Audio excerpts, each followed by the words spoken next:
Undroppables Playbook, a football podcast. With your hosts, Ashley and Michael, please sit back and enjoy the show.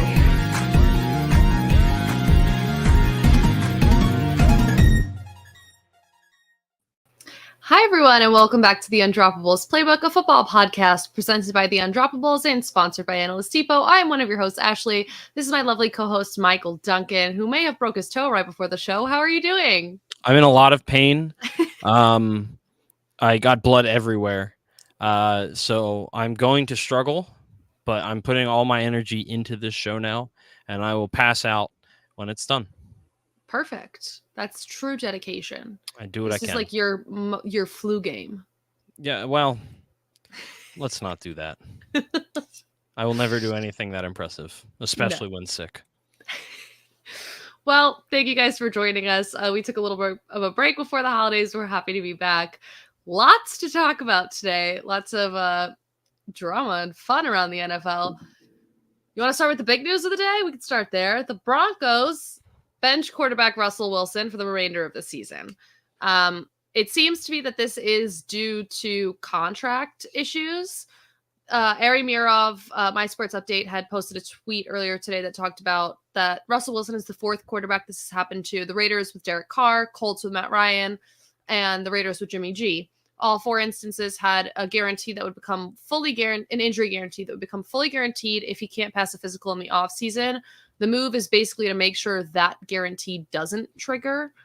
But there was a big thing that I sent you from Jordan Schultz, who's an NFL insider, that basically it's solely financial, which is what a lot of people thought. Apparently, they approached Russell Wilson 2 days after the upset win over the Chiefs in October and told him he would be made inactive if he didn't adjust his contract and defer the injury guarantee trigger date that he has for 2025. He has $37 million in injury guarantees, no matter what. So at that time, he came off a 3-touchdown game. That threat kind of took him off guard, and the issue remained. They stuck with him, and now finally they pull the trigger and say Russell Wilson will be benched for the remainder of the season. He will be dressed as the backup quarterback to Jarrett Stidham. Yeah, and another report came out 15 minutes ago, maybe, that Russell Wilson is expecting to be released by the Broncos this offseason. So that's fun. Little twist. Yeah. Really, really interesting, especially considering what they gave up for him. He's been better this season. Probably not still what they were expecting or hoping they'd get when they traded King's ransom for him and gave him a very, very, very hefty contract. But better than he was last year. So it's going to be really interesting to kind of watch this all unfold this summer. Also, what kind of contract is he going to get? Where's he going to go? A lot of people are already saying the Atlanta Falcons as a destination with a lot of weapons, a strong defense with very good players like AJ Terrell, Jesse Bates, and in need of a quarterback. I think that would greatly depend on who their head coach is and what their head coaching situation is. I hate Arthur Smith. So I guess we'll see. It'll be fun to watch that carousel yet again this offseason. Yeah. Russell Wilson's latest on Twitter was a tweet from a fantasy fanatic talking about how getting benched, he's outplaying some of the NFL's biggest stars and is going through the numbers for Wilson and Mahomes. I'm sure he feels a little bit slighted due to all of this, but that's the NFL. Speaking of Arthur Smith, they came out 2 weeks ago and said that depending on not even just win-loss record, how well the team performed overall for the Falcons, that Arthur Smith's job was on the line. Grass is green. The sky He should is already blue. be fired. I don't get it. I'm not going to go on another Arthur Smith thing because I think every time we talk about him, I go on an Arthur Smith thing. Yes, you do. I don't So we'll even move wanna on to hear the it again. next. The Chiefs, in their shocking loss this week, are no longer able to secure the 1 seed in the AFC. Unfamiliar territory for Patrick Mahomes and the Chiefs. Was it really that shocking? No, No, it wasn't. no.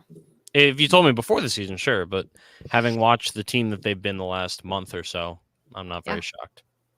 Yeah, agreed. They I think it's finally catching up to them.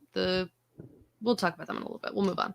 Well, so next, The Packers suspend quarterback Jair Alexander for one game. Funny, one of the funniest storylines of the season, I think. He was not named a captain in this week's game. He went out to midfield during the coin toss, called the coin toss, won the coin toss, and elected to defer. All without speaking to anyone first. He sort of elected to defer. Yeah. He kind of messed up what he said, and then they were able to defer still, but yeah.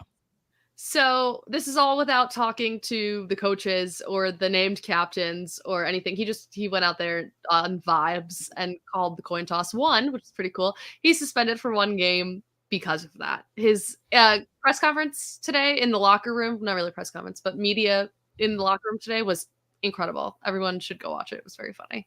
But yeah, he'll be out this coming week. And the Lions, our Lions, are the NFC North champions. The first division title since 1993. 3 decades, and the Lions are back on top in the North. Well, they've never been on top of the North. Yeah. Last time they won, there wasn't an NFC North. Yeah. They did not so win. They're on top in the North. Yep, for the first time ever.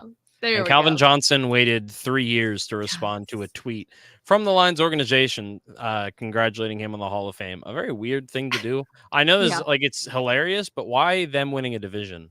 Yeah. It has very little to do with Megatron. No. But I'm all for pettiness, so I'm for it. I agree. Well, on to our players of the week. For the AFC on offense, that would be Browns wide receiver Amari Cooper, who put on an absolute clinic. Some of the catches this week from him were diabolical. On defense, Ravens safety Kyle Hamilton, who gets chop blocked, gets up, and still secures an interception. Yeah. And next is special teams. For special teams is Dolphins kicker Jason Sanders against the Cowboys. Love that.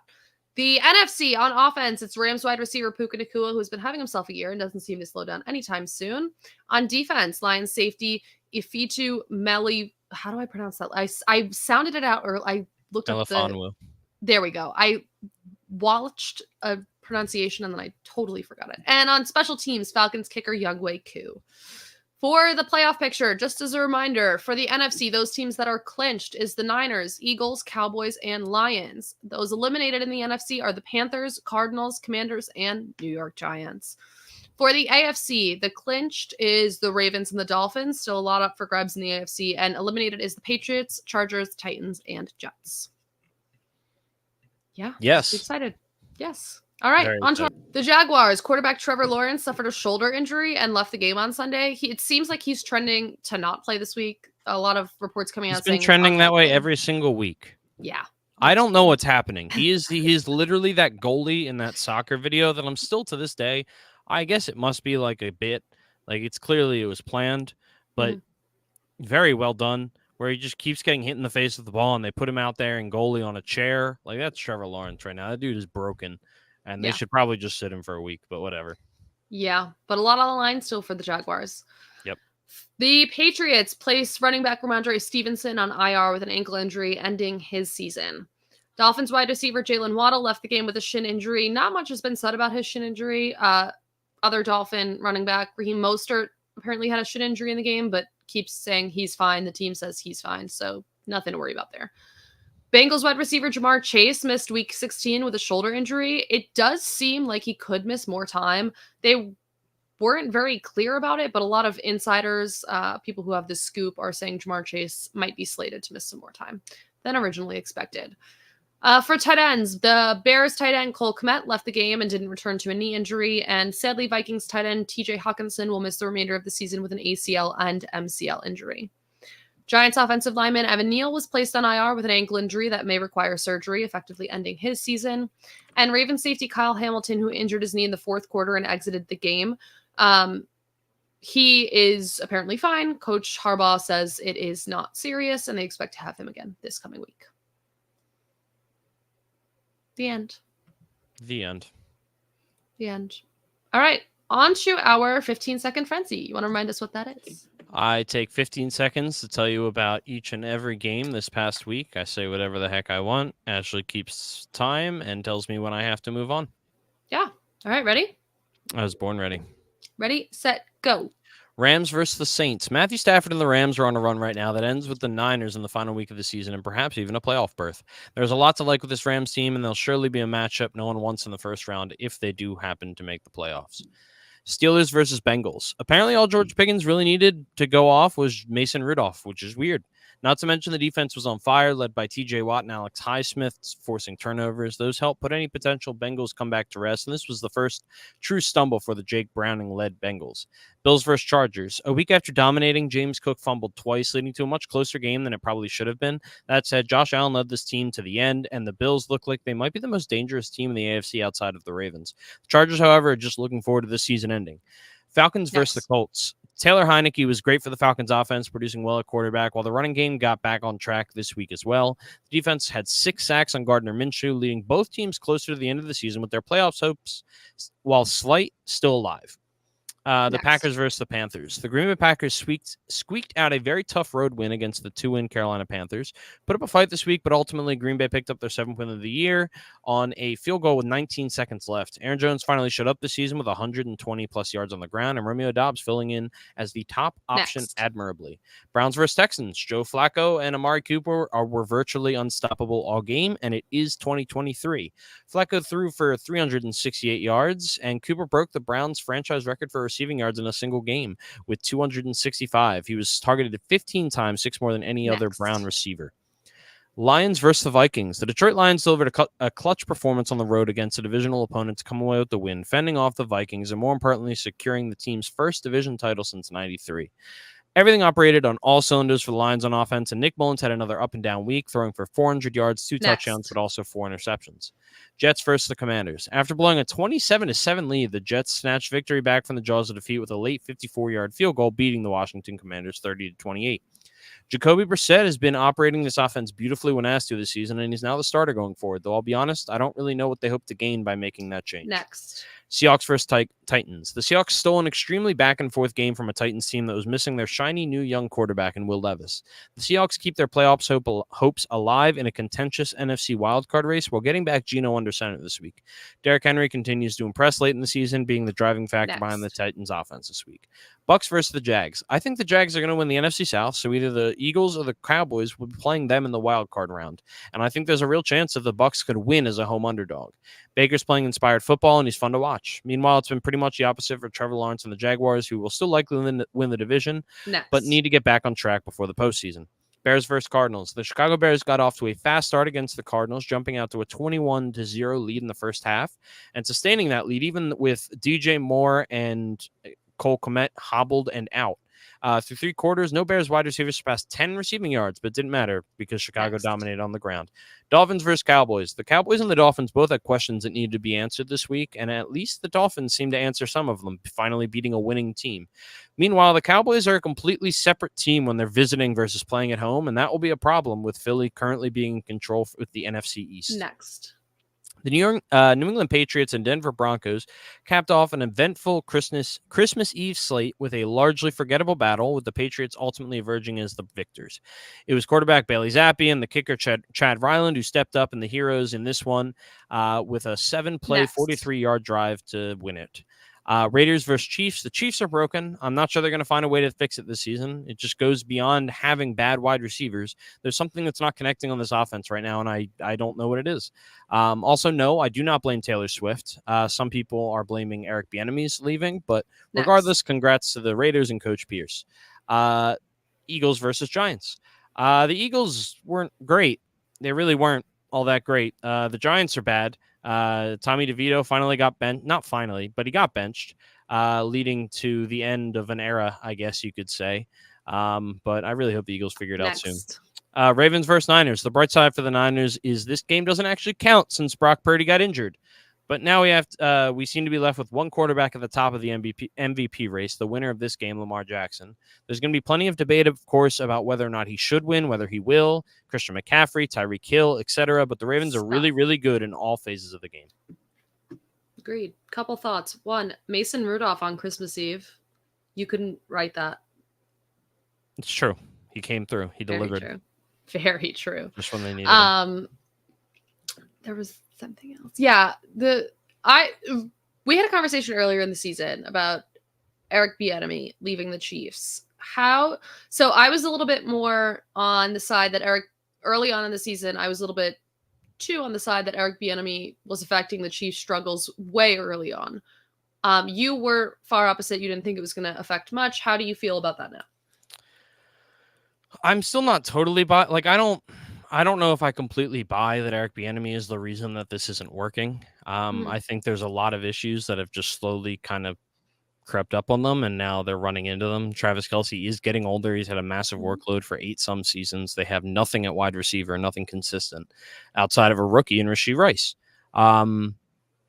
I've read some things that Eric Bieniemy was the guy that was, keeping people accountable in the locker room and that kind of stuff. And while he might not have been important from a play calling perspective, because that's Andy Reid, he definitely had a role, and it seems like theoretically they could be missing him. I don't think he's the largest reason. I'm sure he is a reason. Losing a coach that's been anywhere for a long time and tends to be a large part of one specific phase of the game is always going to hurt, no matter who you have to replace him. It's always going to be growing pains. It's always going to be different. I don't know if I'm buying that he is the sole reason that they are now failing, because Andy Reid was successful before Bieniemy, and he will be successful after Bieniemy, and Mahomes is still one of the most talented quarterbacks in the league. So, I agree with that. Just wanted to check the temperature on that. Any other thoughts from the games this week? Probably. I have one. I reminded. Go for it. I saw a tweet that said the Raiders are infinitely better at picking interim head coaches than they are picking head coaches, and it's so true. What Pierce has done with this team is incredible. I mean, they had the one really bad loss. I mean, really bad game. And it wasn't even a terrible loss. It was just a terrible game against the Chargers, right? That was the bad one. Believe 3-0. No, they destroyed the Chargers. The Vikings. That was the Vikings. Okay, it was 3-0 against the Vikings. Then they absolutely blow out the Chargers, who, while having their ups and downs, still have a good defense. And then beat the Chiefs.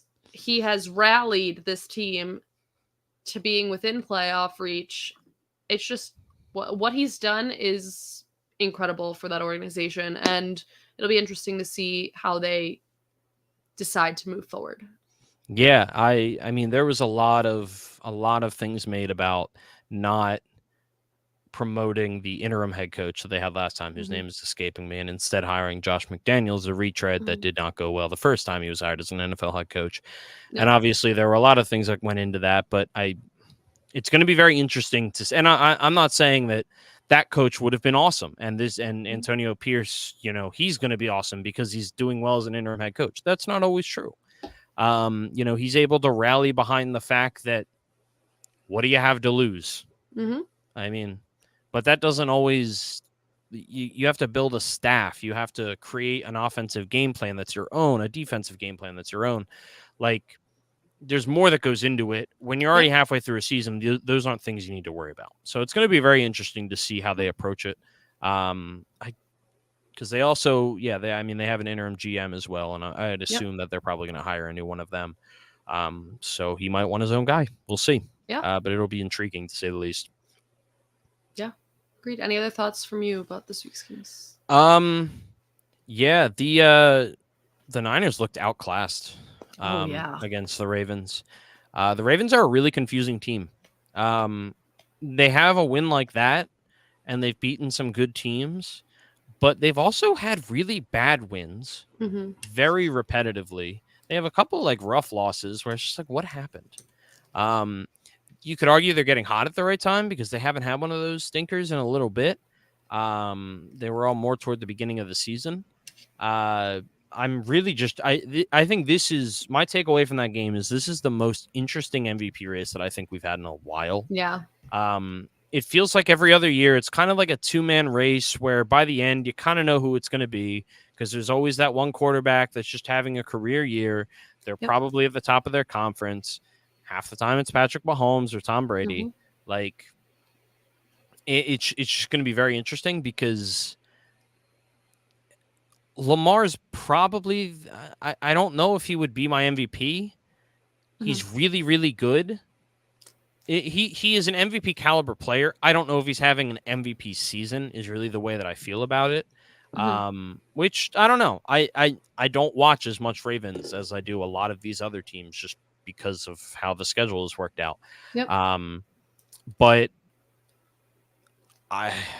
their defense is top tier, and I don't want to take anything away from Lamar because he has a good team, but like I think what this is going to come down to is if he falters over this last couple, like if he loses to Miami or has a stinker versus Miami, I think that's where it becomes a real question, because this year more than ever, it's depending on what people are doing at the end of the season.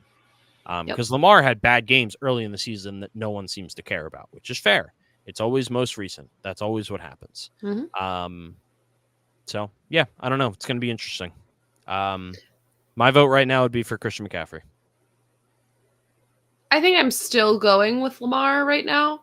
But I enjoy that it's tighter than usual, and I enjoy non-quarterback MVPs because it's almost always quarterbacks. It's so fun to get people who are not. It's the same as that one year I was right when I claimed Cooper Kupp was going to be MVP of the Super Bowl, like because it was fun, right? He like wouldn't have been, to be clear, if Odell Beckham Jr. didn't get hurt. Oh, it's fine. I was still right. Still right. But it's always fun to see non-quarterbacks get awards like that. So I'm rooting for the chaos of it. We've seen how much it fluctuates even within a game, right? Like before the Niners game is even over, it's from drive to drive. Well, because the dude was just throwing interceptions galore. Yes, but like you could see if you check at halftime, several other games too. It's been fluctuating so much, and it makes it so much more interesting. And I think that helps to make the NFL a little bit of a better product. I agree. Yeah. It's fun. And it makes the playoffs even more interesting as well because it also makes me want to tune into the end of year awards. Like, oh yeah. Like, it's a shame because you're never going to be able to watch it and then find out. Like you get Adam Schefter's tweets like an hour beforehand. It is what it is. But no, I agree. It's going to be extremely interesting. Offensive Rookie of the Year is going to be a two-man race with Stroud losing some ground with being injured. Defensive Rookie of the Year, there's a lot of really good candidates. I mean, Defensive Player of the Year, I think it's probably going to be Myles Garrett, but there's an argument to be made for quite a few players. Offensive Player of the Year, the same thing. You've got Tyreek Hill, you've got CMC. It's probably going to be Tyreek, but regardless, it's a lot of really close races this year, which is fun. I agree. God, I've been thinking so much about Kyle Hamilton and how good he's been. And his odds show him he's never going to win Defensive Player of the Year, but just how much the Ravens struck gold. You and I love the safety position, and just seeing him outperform some of the most talented in the league at quarterback is really incredible to watch, and they really struggled with him. Yeah, no, he's very good. He's a very good player. I'm not like some Eagles fans that are regretting like you take Jordan Davis over Kyle Hamilton, because I firmly believe in drafting along the lines when you can. And Jordan Davis is a freak of a player, and he's still really good. But Kyle Hamilton might be the best safety in the NFL. So, absolutely. All right, let's talk about some NFL teams. Okay. Where do you want to start? Well, we just kind of did a decent amount of talk about the Ravens. Okay. A little bit about the Niners. Let's talk about the Miami Dolphins. Okay. So, obviously, they're well in position for a good playoff run. But obviously, this year has been started out a little bit rough with a lot of high hopes for Tua. And after the ending of last season and the speculation about injuries and retirement leading into this season after the way it ended last season with the numerous injuries, he's been having himself a decent year, and it's surrounded by a cast that's incredible. The offensive game plan that's been drawn up for this team has been incredible, and you can see the influence from Mike McDaniel's time with the Niners. I saw a stat about the Niners running offensive pre-snap motion 78% of the time this season, and they're second most in the NFL to the Miami Dolphins. And it's drawn from that same tree, and how well it's worked for a team that you would not have thought early on in the season that this would have been one of the best running back rooms in the NFL. And it has been because of the use of pre-snap motion and just playing to the player's strengths. I mean, Tyreek was on pace for 2,000 yards, and Tua seems to have grown as a passer and just as a player in general. You made a comment that I think about so often way early on in the season about how Tua learned to fall correctly. Yep. And It's I like keep my jujitsu or eye on something. it all the time, and it's so cool. It is. But I just think this team has a special factor, but I do think they're going to face some tough matchups come playoffs. They have to prove that they can handle those tough matchups. I mean, regardless of whether or not they beat Baltimore this week, they need to show that they can hang with them, because the majority of the season, until Dallas this week, which, not to say it doesn't count, because it does, but Dallas has been horrendous on the road, especially not playing on turf. Like, they have been horrible, and Dak has catapulted himself out of the MVP race because he's been miserable. So they need to be able to hang with the big boys, and that's the one thing that, part of it is their schedule. They can only prove it so well. They had the win against Buffalo. They split with Buffalo.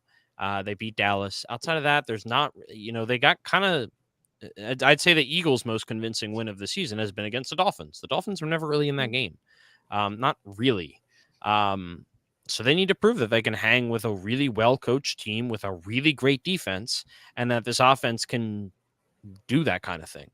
But I will say that, and this will kind of lead me into another team, but watching Tua play quarterback and watching that offense going along with what you said is so relaxing, because all that pre-snap motion, and it's more than just that. It's Mike McDaniel and who he is, his offensive philosophy, his offensive system. He just makes throws that are so easy. I'm not saying it's easy that, like, it's easy to play quarterback, but he schemes his players open. He puts them all in positions to succeed very consistently.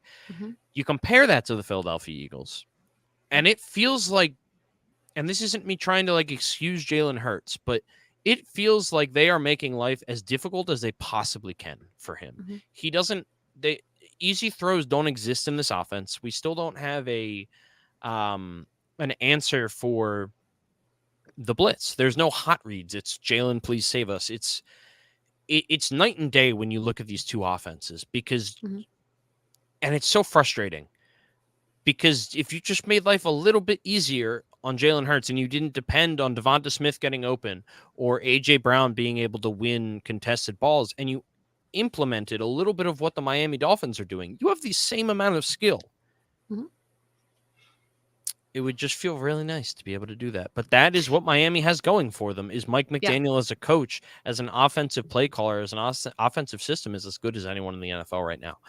He's hitting it on all, on all frequencies. They are the third-ranked offensive DVOA this season. They've just been they're not unstoppable, but they've been pretty darn close to it. And Tyreek being there helps, by the way. He's not. He probably shouldn't hit 2,000 yards, right? No, he would have to have. I think he's at 1625 or something with 2 games left. So he would need a 200-yard game in there, and then a 150-yard game. Gotcha. If the season were to end today, the Miami Dolphins would face the Indianapolis Colts. By the way, yeah, the Colts are. They're not very good. They're fun. They're better than they should be. But I want to double check this. I will say I do give props to Shane Steichen this year. He has been working with what he's got. It was not what it was slated to be. The Colts, to me, are like this thought of what could have been, right? If Anthony Richardson was there, I really think this team would have performed a little bit better. I think their defense needs to step up way more than they have, but the offense looks like it's starting to, it shows life for the future, but the Colts to me this season will be a case of what could have been. I tend to agree. I'm sorry. There's a point I was trying to make, and I want to have the numbers in front of me when I do it. But I can't find an easy. Oh, here we go. This was after last year. Yeah. So I don't. The point that I want to make is that the 7 seed in the NFL has yet to do anything. We added the 7 seed, and that's cool. It hasn't been worth it at all in terms of like good football. The closest one was probably like in 2021, the Colts lost to the Bills in a somewhat close game that probably wasn't as close as the score was. It was 27-24.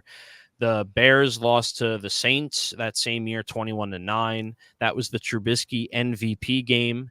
The following year, the Eagles got blown out by the Tampa Bay Buccaneers, as well as the Steelers getting blown out to the Kansas City Chiefs. We are so far 0-4 for 7 seeds doing anything, and at least half of them have been blowouts. The Seattle Seahawks got blown out by the San Francisco 49ers because they scored 25 unanswered points in the second half.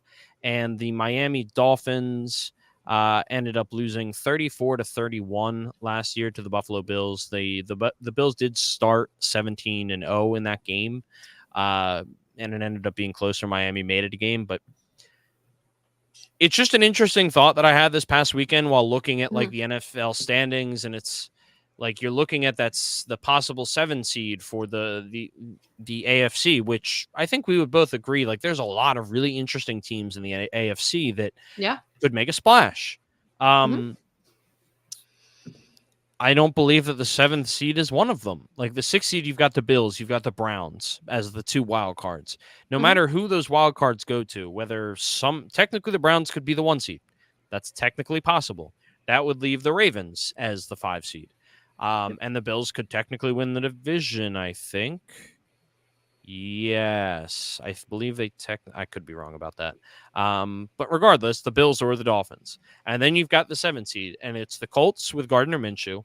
You've got the Texans, which probably would be the most interesting, but I don't fully believe that they can really hang with, they're going to be playing the 2 seed. They're going to be playing the Dolphins, Ravens, Bills, Browns, one of those teams. Like, the Bengals with Jake Browning. The Steelers, nobody wants that. Then you look on the NFC side. The Rams and the Seahawks are currently 6 and 7 seeds, and then the 5 seed is going to be Dallas or Philly like last year. So playing the 2 seed, which is likely to be Dallas, Philly, the Lions, could be San Fran technically. There's actually a 3-way tie record-wise for the 1st seed in the NFC. But you've got I know the Seahawks just beat the Eagles, but so, it is what it is. But then you're looking at teams like the Vikings with Nick Mullins as they're currently the 8 seed, who is bad at football. The Packers, who almost just lost to the Cardinals. They've been somewhat good. They've been up and down. Jordan Love is cool. Their defense is miserably bad. The Saints are terrible. The Falcons are terrible. And the Bears are technically still on the playoff hunt. Like, I think when it happened, everyone was really excited about the idea because you've seen wild card teams go all the way. But all we did was give another team one less week of rest by getting rid of a first-round bye for the 2nd seed. So you made the 1 seed a lot more important, more important than it ever has been. And you added a team that so far has not won a game, but also has gotten blown out more times than they haven't. Very weird choice. The NFL won't not do it because you get an extra game and they get more money, and a team theoretically gets to have a playoff game that they might not otherwise get. But so far, the 7 seeds that have snuck into the playoffs have not deserved to be there.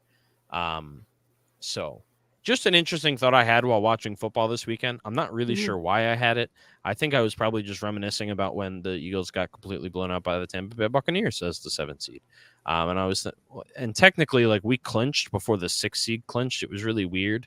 But we were the 7th seed, and it was one of those things where we didn't play in week 18 or whatever it was. So it was very weird, but just, I don't know, something to think about that nobody cares about because it's not going to change, but that's what Michael thinks about.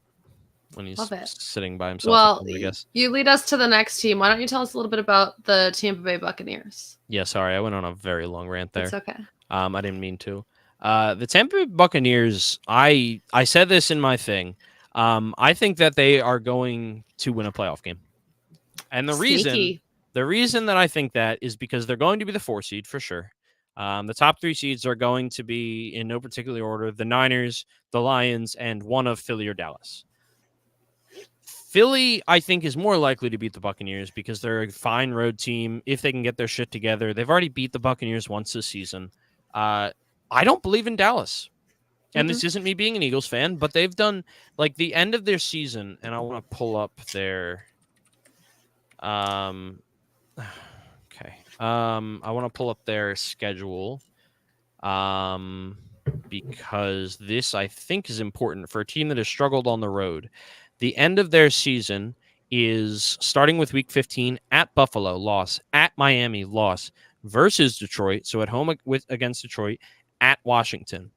And then assuming they get the 5 seed and not the 1st seed, they will have to win on the road to make the Super Bowl. They will not have another home game. That means of their final 4 games of the season, 1 of them is home, 3 is away, and then theoretically all of their playoff games are away, assuming that Philadelphia can just handle their own business against 2 of the worst teams in the league. It's not a given. But that would land with Dallas playing Tampa Bay in the first round, and I think Tampa Bay has the chutzpah to get a win, the talent to get a win, and they'll have a home playoff game. And Baker Mayfield, like, I don't know. When I think of him in the playoffs, I think about that game against the Kansas City Chiefs a couple years back when he was playing with the Browns. He led them to the playoffs for the first time in forever. And he almost beat them. He almost beat the Kansas City Chiefs, and I don't think they won the Super Bowl that year. I think that was the year they lost to Brady. Yeah, I think that was the year they lost to the Brady Bucks in the Super Bowl. But regardless, like, he's got that fire. The team is playing well. They're playing together. I do think they're 8-7. They're 18th in total DVO. They're 12th in total DVOA in the whole NFL. Which is not half bad. They're 18th in offense and 13th in defense.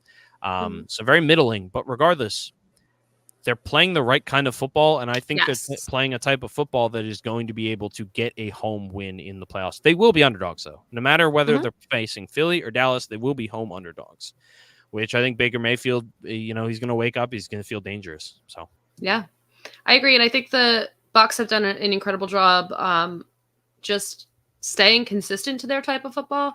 They've shored up the trenches for them, and it's been working well. And even though there are flaws in the ways they do that, they're protecting Baker Mayfield well enough to develop a fairly decently enough dynamic offense.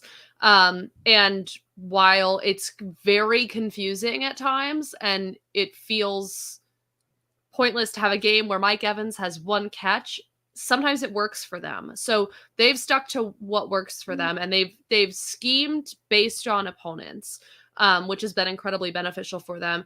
And it leads me into, we were talking about the Cowboys, so we can talk about them. I think one of the Cowboys' biggest issues is, especially if they play the Bucs, right? They have not been able to establish the run all season, and I think it makes their offense very one-dimensional. And facing a team like the Buccaneers, it is very hard to go into a game against the Buccaneers with a very predictable one-dimensional offense. And that is exactly what the Cowboys have showed us this season. So I tend to agree with you, especially if that matchup is Cowboys-Bucs. Yeah, which would be fun also to watch the Cowboys lose in the first round. I got in a big argument with Jax on the Undrafted podcast a couple weeks ago when I was the guest, and we were talking about Dak. And because that was like the week where he was like the MVP front runner. I think he had just beat the Eagles. Yes. And he was the MVP front runner, and I wasn't buying it. And look at what happened since. So might pull that clip, just post it because I can, and I have access to all the audio. So screw you, Jax. I can do whatever I want. But yeah. Any thoughts from you about the Cowboys for the rest of the season, playoffs, ups and downs? No, I mean, I think. Unfortunately for the Cowboys, I think it's just kind of out of their control. They've squandered opportunities to take control of the division. So it is increasingly likely that the Eagles will be the first consecutive division winning champion since 2004. First time in 18 years, which is by far an NFL record. And if that's the case, Dallas, they're a very talented team, but they've given me no reason to believe in them in that type of situation where they have to go on the road and win, because they haven't done it. I think their defense being plagued with injuries all season was incredibly unhelpful. I mean, it would be to anyone, but for a team that so heavily built up that defense, kept their offense fairly the same, having that many injuries to Diggs, Van Der Esch, Micah Parsons has been a little bit less of a splash come the second half of the season than he was in the first half. I'm not saying he wasn't playing well, he still is, but he was very splashy, big play, and that's kind of dwindled a little bit. So with the changes on the defensive line, with the injuries in the secondary, the Cowboys defense has not been able to carry them, and it's not been able to carry Dak to where he was midseason, right at that, or, right up until that MVP front runner race. And you can't play one-sided football in the playoffs, and you can't incredibly rely on a defense. And when your defense still has holes and your offense becomes one-dimensional, that kind of makes you flat. Yeah.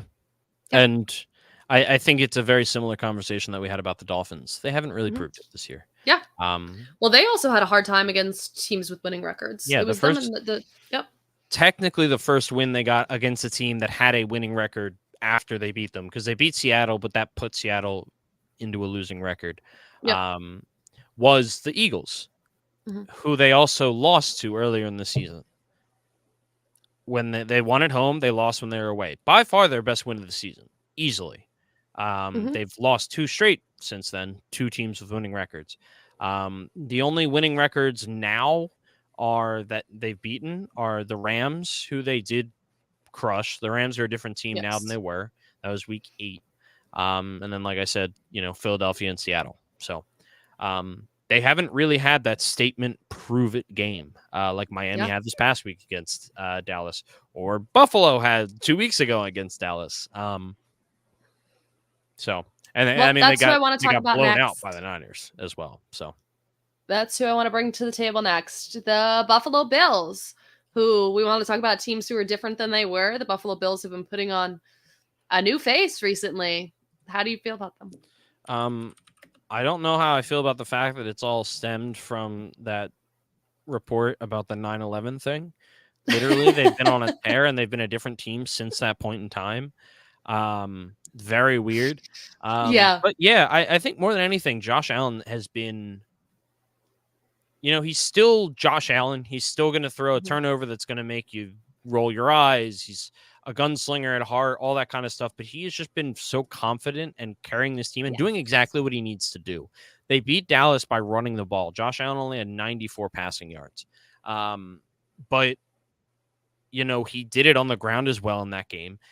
He's coming off 3 straight wins: Kansas City, Dallas, and Los Angeles. He had them, into an overtime game with the Philadelphia Eagles right before the bye week. But I think they fixed something over the bye week that they have just been able to key in on beating. They beat 2 really tough teams in a row in Kansas City and Dallas. The big test, and I was wrong when I said that they split with Miami. They lost. They beat Miami earlier in the season. They blew out Miami. For some reason, I thought they've played a second time, but they actually play week 18 at Miami. So that's going to be a really big test. But they've passed a lot of the tests that have come in front of them this season, while also being frustrating early in the season. I think they might be the most dangerous team in the AFC if they have this figured out in the way that they look like they do, because I'm probably wrong to feel this way. Part of it is probably like, I need to see Lamar prove it to me in the playoffs. And I shouldn't feel that way, because I don't like that train of thought, because there's so much that goes into playoff wins and losses. But Josh Allen has proved it to me in the playoffs before. He's shown up in those big games and he's done it. And out of all of the quarterbacks in the AFC right now, like Mahomes excluded because of what's going on there, Allen is the guy that I feel really confident in. And this team is playing really well and good football. Yeah. They are second in the league in offensive DVOA, third in total DVOA, and 12th in defensive DVOA, which has gone up in recent weeks. They're playing like a different team. They're playing like a better, more confident team. And it's going to be rough because they might have, like, they're probably going to be a wild card team. They need Miami to lose to Baltimore. I'm pretty sure that's the case. I don't know. I don't have all the tiebreakers in front of me. To That know list exactly. is getting long. It's getting very long. Very But there's a very I want to say that Week 18 game, it could win them the division if they win this week versus New England and Miami loses this week to Baltimore. That could be for the crown of the AFC East, which could end up being the 2 seed. That would be a big difference. That's going to go a long way in determining how well and how far they're going to go into the playoffs. But I think this Bills team is also built to go on the road and win in the playoffs.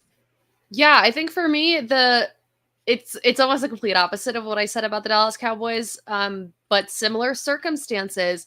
They lost Matt Milano early on, Tre'Davious White. Their defense was incredibly impacted. They lost tight end Dawson Knox. This team was plagued with injuries. And it feels like once they let go of the expectations and kind of everyone started to let go of the expectations of them is when they started to reach their peak. So I think everybody should just have no expectations of the Buffalo Bills if you want them to go forward. They seem like they're playing fun football. What they've been able to do with James Cook, which was unexpected in my eyes. I thought James Cook would have a big role, but he's been overperforming at least my expectations. They've ran a dynamic offense that can switch at any moment. It can go from Josh Allen, Stephon Diggs, completely over the air game, or just a ground and pound. Like it is incredibly dynamic, and I think they have overcome in the right ways. Whereas you try and fill the gaps of injuries and of like what you expected players to be by trying to replace them or move people around on lines, they have kind of just played to players' strengths throughout the injuries and have been unafraid to move around key players as needed, especially like after the Matt Milano injury. So being able to see what they've done is great, and I think they are the team I would least want to face in the playoffs right now. Yeah, I agree. Regardless, I think they're going to be, they might not be the best team, but they're the team that I think, the Ravens would be very happy if someone else took out the Bills for them. Yes. Yeah, so I agree with that. And it is, Miami wins the AFC East if they win one more game this season. Okay. So if they lose to the Ravens this upcoming week and the Bills win, the Dolphins and the Bills will play for the AFC East in Week 18. If the Bills lose one of their next 2 games, the Dolphins win the AFC East automatically. So, yep, still possible for the Bills. There's definitely 2 big teams I still want to talk about. The Rams first, and then we could do the Lions. But if there's anyone else, but we're getting a little close on time, so I just want to check with you. Tell me a little bit about the Rams. How you feel? I'm actually looking up something real quick. I don't feel good though. I don't feel good at all. They've been really bad. They've been really bad lately. So currently in terms of offensive EPA per play, they are not good. Sorry, I'm looking for. There's a specific thing that. Can you talk about them for a minute? Sure. So Matt Stafford trade. Okay, so they have completely changed the way they did it. Instead of running a basically Cooper Kupp offense, they got a second Cooper Kupp with Puka Nacua. And again, it is a common theme here. Incredibly dynamic offense there. What Sean McVay has done has been incredible with Cooper Kupp out and Puka Nacua stepping up. He, to me, is one of the MVPs of this. Aaron Donald has been fantastic, and they have won on both sides of the balls when they are winning. When they're losing, it seems like everything's kind of falling apart. And they have had some really terrible losses this season. But when they're winning, they have a scary offense.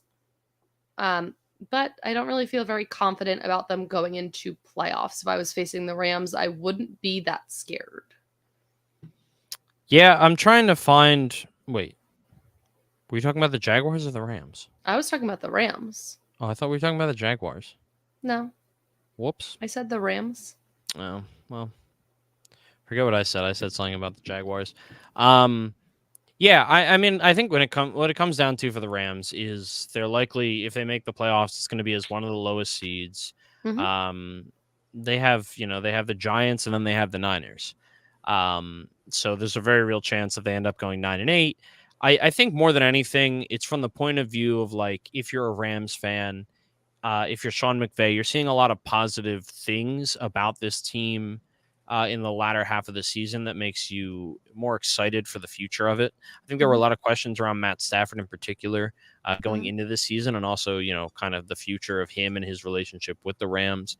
But, he's been better in this second half of the season. There are some people saying that he should be in the MVP race, which again that's a thing because we don't have a clear front runner.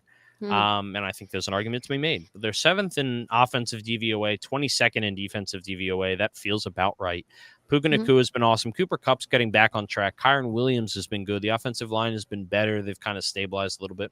Matt Stafford's been playing good football, and he looks like Matt Stafford. The most interesting thing about the Rams for me personally is just the idea that they play the Lions in the first round. I want more than anything for Matt Stafford and Jared Goff to play each other. Partly because it's either the feel-good story of the year for everyone but Matt Stafford if the Lions beat them, as they probably should. Yep. Or it's the most hysterical thing that's ever happened. Yes. Which is Matt Stafford going into Detroit, where he spent, like, he's a lifetime Lion. Walking into that house, their first division championship since '93, and costing them their first playoff win since God knows when. That would be massively entertaining. I would love, there's some coverage that it gets tiring. It's kind of like back in the days whenever Nick Foles and Drew Brees would play, you get tired of the they went to the same high school. Nick Foles broke his records. I'm sick of hearing that. I would live for the Matthew Stafford, Jared Goff, Lions, Rams coverage that would be happening that week, because I also just really like Matt Stafford, and it would be insanely interesting to try and get into that mindset of what he's going to have to do, because it's one of the human interest stories. Yes. You know what I mean? Like that, it's the human side of football. That's like, how much does something like that affect you? And it just makes it adds another layer to an already very layered matchup. Exactly. Just exactly. Yeah. Yeah. All right. We can talk about the Jags. You said you are worried for the Jaguars. Yeah. I can't find what I was hoping I would find, because I really wanted to. I'd seen something earlier, and it was specifically about how they've been playing as of lately. But I can't seem to find it. Regardless, the Giants have been bad lately. They've been very bad. Part of that is injuries for sure, but the offense has been whatever the opposite of operating on all cylinders is. That's what the Jaguars have been. Misfiring on all cylinders, squares, whatever. Trevor Lawrence has been injured beyond belief. Like I said, he is that meme of the guy they just keep putting into goalie, and he keeps getting hit in the face with the soccer ball, but he keeps rolling back out there, kind of because they force him. That's how it feels. Obviously, there's no Christian Kirk. They've been without Zay Jones. Calvin Ridley has been whatever. Evan Ingram's been pretty good, but they've been a mess. They are the opposite of a lot of these other teams that we've been talking about, where they're going to get into the playoffs. I forget if they've actually already clinched the playoffs. No, they haven't. They're going to. Most oh wow, they're 8-7. I didn't realize they were 8-7. I really kind of thought that they were better than that. But they're playing Carolina next week, which again they should win. But I think they play the Panthers and they play the Titans, 2 games that are very winnable, games they should win. It's very realistic that they could just falter and not make it. I do think they'll make it. I think they'll win the division most likely. The Texans are doing their thing, but they have the tiebreaker as long as they win out. There's just a lot to be worried about. And I don't really I don't have the answers. There's no sense of good vibes right now with the Jacksonville Jaguars. Their vibes are heading directly down, which is where you're the coldest team going into the playoffs. No one will expect anything out of them. If they go into the playoffs with these similar vibes, you expect them to be one and done. They get a home game, great. Assuming they win the division, I don't think anyone's going to pick them over. At this rate, it'll be the Browns or the Bills. Like, it's going to be opposite of the Bucs. Yeah. So, how are they with their contracts for next season? I have no idea. I feel like they're in a similar position to I felt like the Bengals were this year. I don't know. I have to look into that. Well, Trevor Lawrence is not. He's still on his rookie deal. I believe this is the first offseason they can negotiate with him, but he's still on his rookie deal for 1 more year, possibly 2 with the 5th-year option. So, gotcha.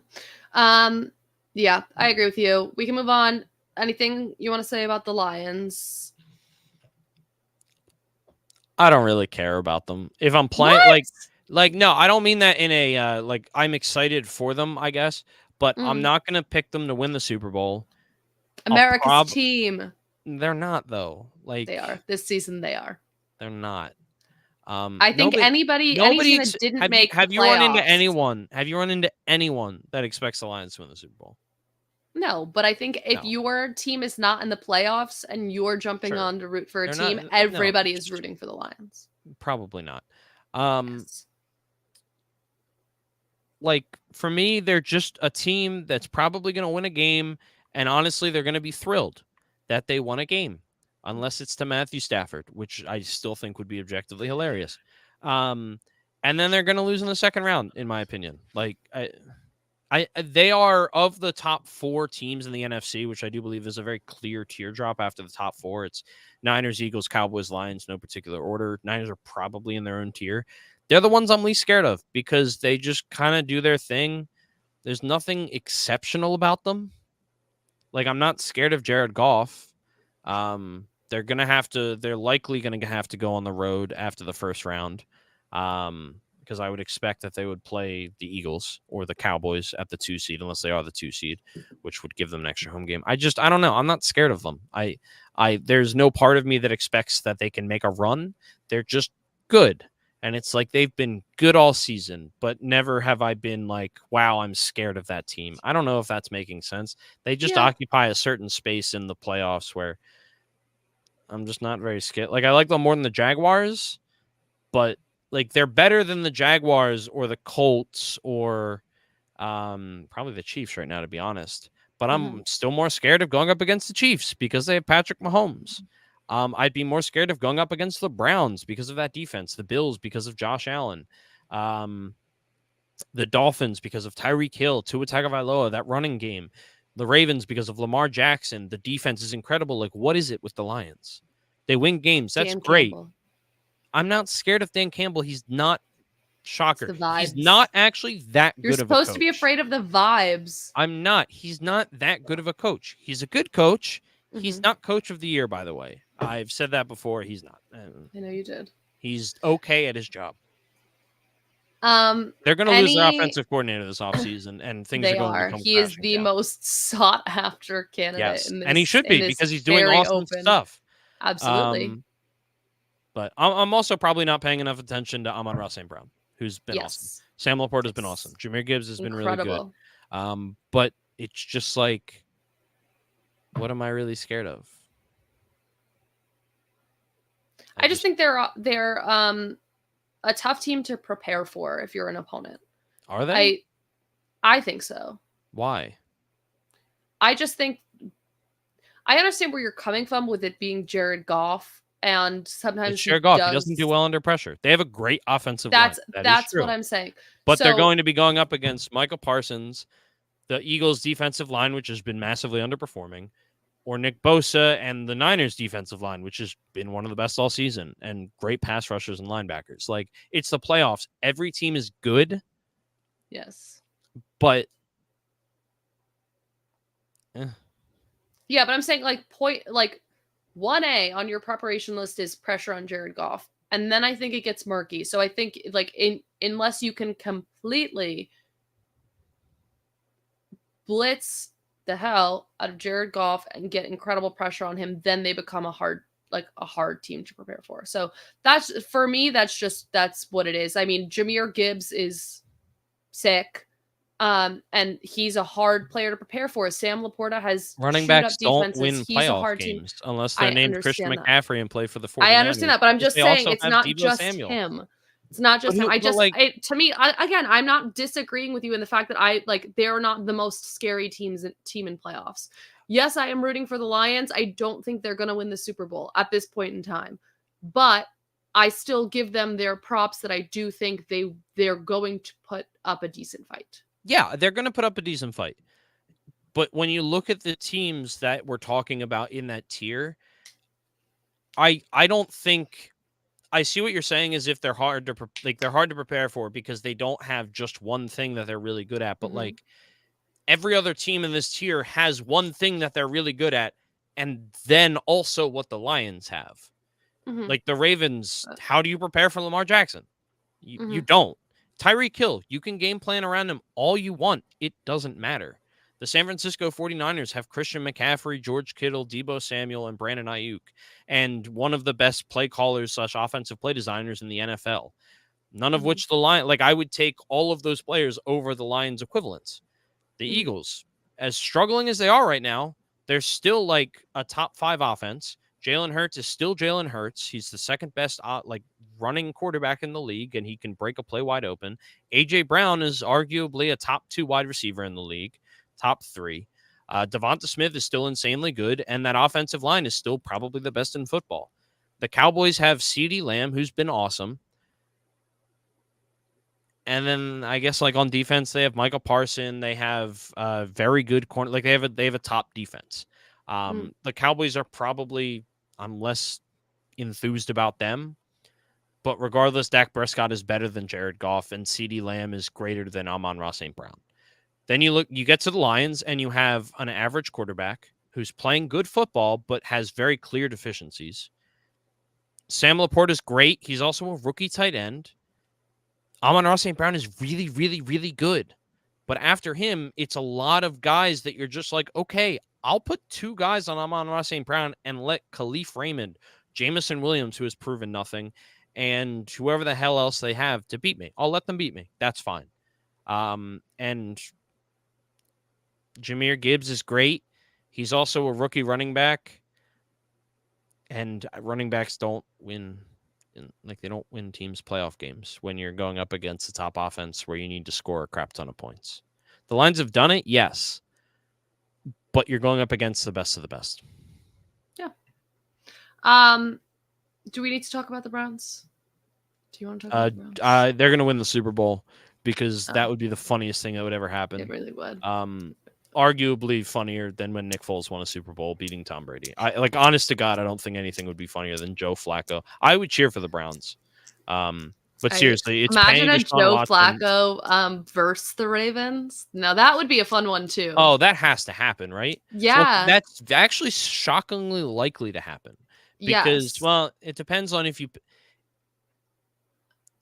saying if it ended right today, now the Browns Browns would be the 5 seed. Yeah, they'd play the Jaguars. You think they're going to be the Jaguars. Mm-hmm. And if the 5 seed wins, they're very likely to play the Ravens unless you think the 6 seed wins. The tough part about that is the 6 seed is the Bills or the Dolphins.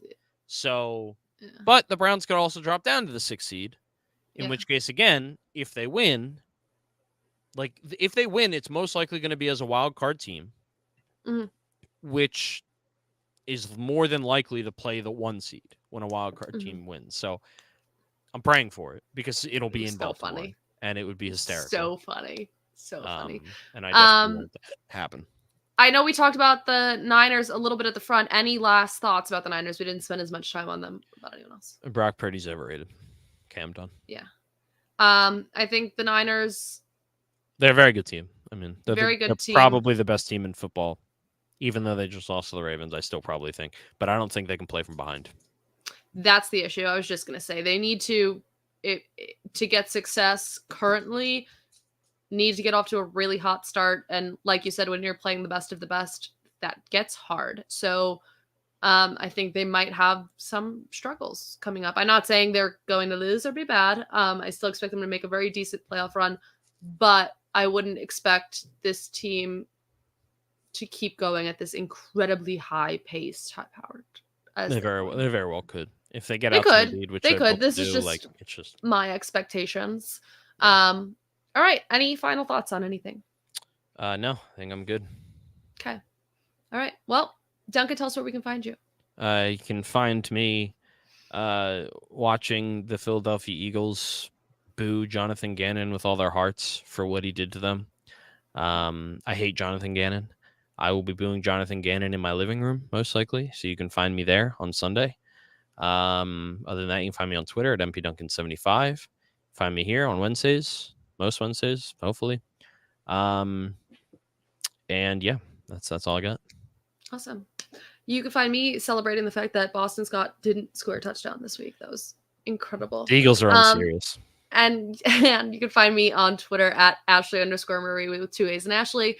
You can find me, Duncan, and the entire Undroppables crew at theundroppables.com or on our exclusive Discord channels by becoming a patron at patreon.com/theundroppables. You can find me and Duncan here wherever you listen to your podcasts, Apple, Spotify, or live at 8 p.m. on Wednesday nights, 8 p.m. Eastern Standard Time. We hope you have a fantastic week. And yeah, it's fantasy football championship weekend. If you're in them, good luck. I am 5. not terrible. 5 championships? Wow. I had seven semifinal teams, and I won 5 of them. So 5. Any common denominator on the teams? Yeah, a lot of Mike Evans. He was Ah. one of my most drafted players this year. A lot of Mike Nice. Evans, a lot of DJ Moore, and a decent amount of Christian McCaffrey mixed in there. I like it. Yeah. Well, I wish you luck. I wish our viewers who play fantasy football luck, and I hope to see you here soon. Have a great day. Go Birds. Bye.